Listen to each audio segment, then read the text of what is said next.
Hi, it's Matthew Plummer with MVP Realty Group. Congratulations, we are almost to the conclusion of your real estate transaction, and I wanted to give you a quick preview of what you can expect as we are approaching that closing date. We're about a week or so away, and I want to first remind you and define what closing is. That closing date on your purchase and sale agreement is not the day that you will sign documents. You will actually sign documents prior to that closing date in preparation for closing. And closing is actually when those documents get filed at the county and transfer of ownership passes from the seller to the buyer. And that's officially closing. And that's when the buyer will receive possession to the property.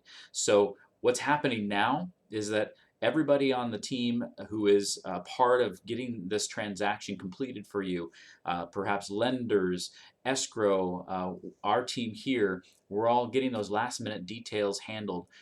Lender and escrow are getting numbers together, making sure that everything agrees on the settlement statement, and they're getting some settlement statements reviewed and approved. We here with our team, we're working on plans for how do we get keys to the buyer, how do we arrange for that transfer of possession when that closing date occurs. And so I will ask for a little bit of grace and patience and flexibility in advance, and thank you for that, as it always seems to be last minute that you'll get that phone call either from our team or from the closing agent over at Escrow saying, hey, your signing package is ready to go. Can you come in this afternoon to sign, or would tomorrow morning be better for you? And that'll usually be a day or two prior to that closing date. But Escrow won't establish those signing appointments until they have a full and complete, accurate signing package for everyone to sign, to be sure that everything is prepared for you in advance. So thank you very much for your flexibility. Of course, if you have any extenuating circumstances, please let us know right away.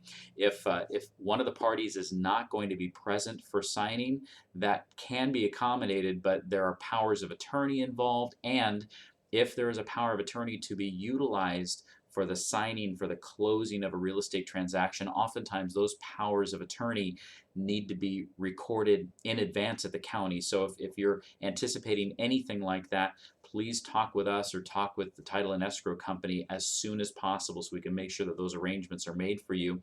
And if you are out of the area, well, oftentimes we can accommodate a special remote signing, either at a different title and escrow office or with a notary public who would remotely come to your location. We just need to make sure to plan that well in advance so that we can make sure that documents get overnighted to the proper places in the amount of time that we need to in order to make that closing date. Okay? Thank you so much for your trust to this point. There are still a lot of details to coordinate, and we're on it. But if you have any questions or concerns, do not hesitate to give our team a call. God bless.